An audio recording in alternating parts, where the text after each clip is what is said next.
ported to the PC, and its pixel art is beautiful. Like, it's really good. And yeah, I recommend you guys play it. Also, Is it kind of like an indie game? yes, I would like to call you our indie game expert right now, Philip. yeah, because I bought the Humble Indie bundle, and that's all I've been playing lately. Yeah. See, I'm not a hipster. I play too many mainstream games. Yeah. Isn't a hipster a person who plays mainstream games, waits 5 years, and be like, I played it first? Kind of.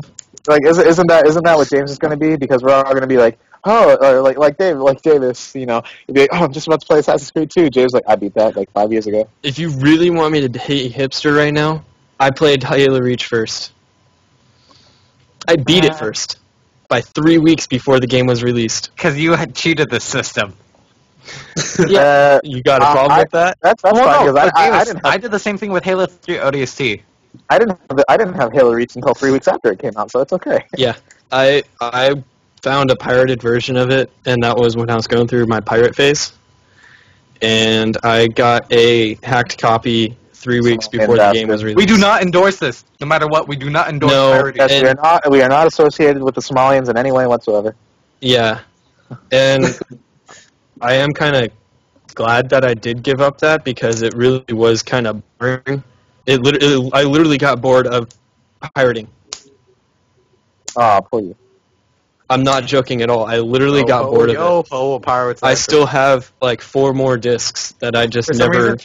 For some reason, when you say pirate, I think it was the South Park episode where the kids want to become pirates. Somalian pirates are we... No, I haven't seen it. But anyways, let's see. I played Counter-Strike Global Offensive last night and today. I downloaded the beta for it, and it's a lot of fun. Although the graphics look a lot better, the guns are all updated, and they kind of balanced it out. And the only thing that I'm not too excited about is it looks like it's still using the same game engine as Counter-Strike Source. So really, they're just rebooting the game with better graphics, new guns, new game modes. So if any of you guys are Counter-Strike fans, definitely check out the Counter-Strike Global Offensive when it comes out. I want to say it's coming out in the fall gaming season. You know, I never really got into a Counter-Strike, even though I am a PC gamer. It's like, I'm a more modern PC gamer. Yeah, it's kind of it's not really a full game either. It's only $20. Even Counter-Strike Source is $20. And it's really just like it's kind of what Call of Duty spawned off of. Yeah, of course. Call of Duty, I just feel like Call of Duty Medal of Honor, even though we don't hear much about Medal of Honor now, they just kind of, I think they spawned off like the World War II sentiments, like when Saving Private Ryan came out, and like how kind of United States after World War II, like there was a huge like World War II era of movies sort of thing. I heard this guy once say, like, I think we should have another World War just so we can have a new basis to play video games on. Cause it seems like no, there's this hilarious one. I was like, Call of Duty. Hey, it's a smart idea if you're in the business. Well, I mean, it's like, it's like zombies have been like the number one bad guy. Yeah, let's just assassinate somebody. Activision that always goes over great. Weapons. No, Aaron watched this hilarious one. I was like showing Call of Duty. We ran out of wars, so you just run around and shoot each other. That's what it was called. You know, I don't know if any of you guys have seen that meme comic where it's like a piece of paper with a pencil and it says, so we need a new idea for a Call of Duty game. And it shows just like a group of like investors, like, straight-faced. And it goes down the line and it says, it like either way, it just goes down and then it crosses out like new game engine and then writes new guns. And then they're all freaking out. Because they've used the same game engine in every single Call of Duty game since the very first one. And I don't know if you know this or not, but it's using a modified Quake Arena 3 engine, which came out in the late 1990s. Yep. Guys, this So portion for the podcast. pretty Like outdated. Call of Duty, you know. It's pretty outdated. Not to we talked about before, but not to incite too much flame, but I really like Battlefield 3. Like, there's always a discussion between Call of Duty and Battlefield 3. They both have their aspects. Battlefield 3, they're very nice, like some good amount of different type of warfare. They have air warfare, land warfare, and just straight up shooting. But I think Call of Duty is just because it's for any sort of gamer, like even a casual gamer, a hardcore gamer. It's just like a straight up shooter. You can play it. You should just pop in the disc and you just play. And I think That's it's just kind of because how Counter-Strike is. yeah. But see, It's like literally the you just Counter-Strike, load it up, find a server, and you can play. yeah. But see, the thing It's is, you just need, that like, casual of the game. You need a How's PC. Battlefield's multiplayer? Like, what's that? I'm talking about in terms of like ranking and whatnot. War. It's Battlefield multiplayer is like it's a good kind of way. It's war. Well, it's not like no, not entirely, because I mean there's still like very many like No. I mean, like, how does it turn? Like, Call of Duty has prestige. Prestigious. It's like, what's Battlefield? It has a kernel system, so once you hit level 50, it's based off you like a hit kernel. military sort of thing. yeah, based- you level based up off through the military ranks, ranking. and then as you go through the ranks, you unlock items that will be featured in all the classes just from leveling up. But then, depending on what class you play more, you'll get XP for that specific class, and then with that, you'll unlock stuff for that class. So Arnold, you know in Call of Duty they have assault rifles, they have light machine guns. Basically, assault rifles would fall under a medic class, and the medic class they use assault rifle. Well, in Battlefield 3, not Battlefield Bad Company 2, but the assault rifles would fall under the medic. And it's basically whatever assault rifle you would use would level up the medic class. In order to get better assault rifles, you have to use that class more. As compared to Call of Duty, when you level up, you unlock new guns. You have to level up a specific class in order to get certain guns. Well, I mean, does Call of Duty really have classes? Not really. But No, not really. It's not really a class-based sort of thing. I know. But I'm just saying, how is Battlefield's class system? Do they actually have like medics whose job is not to kill people; it's actually to be like a support character? Or No. I don't know. I'm a fan of games where it's like if you're like a medic, if you're a medic, that's your main intention to heal others. If you're an engineer, you don't fire your gun. You're trying to prepare for other. Not if you're a soldier, then you shoot people. Mm-hmm. yeah, Well, they all have certain roles, but see, the thing is, like, you don't have to, like, because, I mean, I've seen, like, a lot of engineers, they can go as a killer role, like, they can, like, the engineers, because they're explosives. They're not just effective against vehicles, but they're effective against buildings, so it's like, oh, someone's camping there, let me just get a kill, launch an RPG, and I've seen people get, like, nice multi-kills with just a rocket launcher shooting at a building.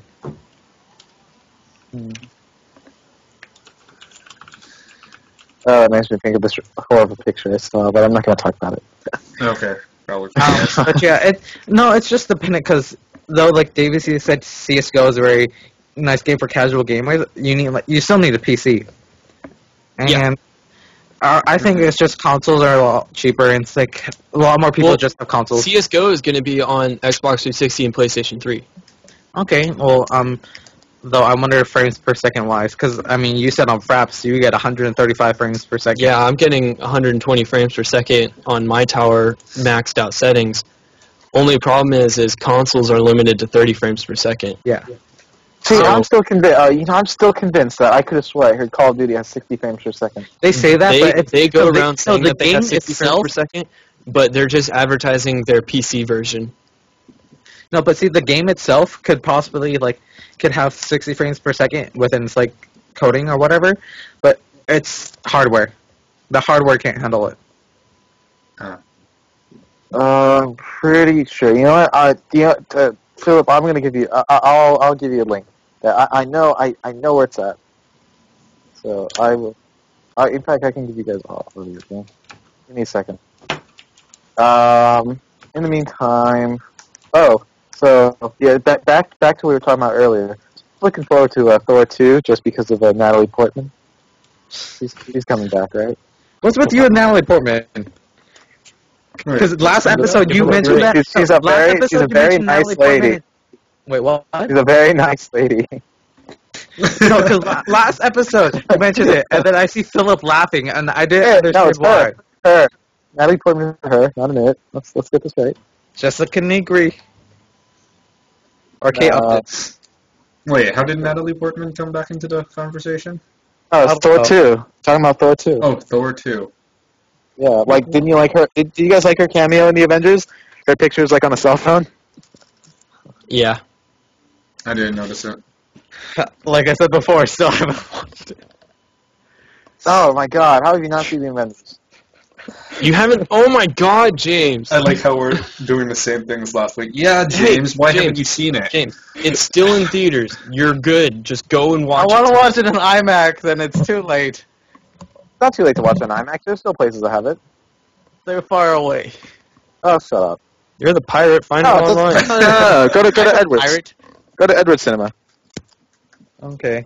Like, I just want to watch it in, like, in a 3D thing, because that's, like, that and Dark Knight Rises was, like, one of the, like, the two movies that I was intent on watching in 3D, and then I never got to it. That was so weird. I was talking about that yesterday with someone where I was talking that the Avengers was great, but the thing is, I wasn't even looking forward to seeing the Avengers. You were. I was excited to see the Dark Knight Rises, and like I've almost completely forgot about that movie with the new Spider-Man movie and with the Avengers that just came out. I want to wait. This is just completely random. Sherlock Holmes 3. Do you guys think it's gonna happen? Yeah, that movie made a lot. I think it will happen just because of the popularity of the movie. That's that movie. Has I think it's just because that second one had the greatest ending. It had a really nice ending, but see, the thing is, Watson doesn't. Well, Watson knows he survived. Yeah, I forgot because I was like, I haven't. Okay, I went to go see. Yeah, he does. I went to go see the second one, and on the very last scene, I called it. I knew he was sitting in that couch. In that chair. Philip, I just had this weird sense. I just had this weird sense that he was in the room, and it just focused right on that chair. Yeah, well, yes, I have seen this movie. I'm not like I wouldn't miss a big release like the Avengers or Sherlock Holmes. You know, I miss Avatar, and I'm proud of Avatar: The Last Airbender, and I'm proud I missed that. He said big release. Big release, James. I don't know. I think it was a semi-big release. Yeah, right. So she thought it was semi-big. No, I just really like Robert Downey Jr. Like the roles that he plays, he does them really well. Well, the recent roles he plays, I mean. Well, no, I still like his like Charlie Bartlett. I like his role as a principal. Wait, what? Have you seen Charlie Bartlett? No. Oh, it was one of his older movies that he plays. I liked it. It was basically the I'm trying to rank. I think Chekhov. The person that played him. And the old or new one?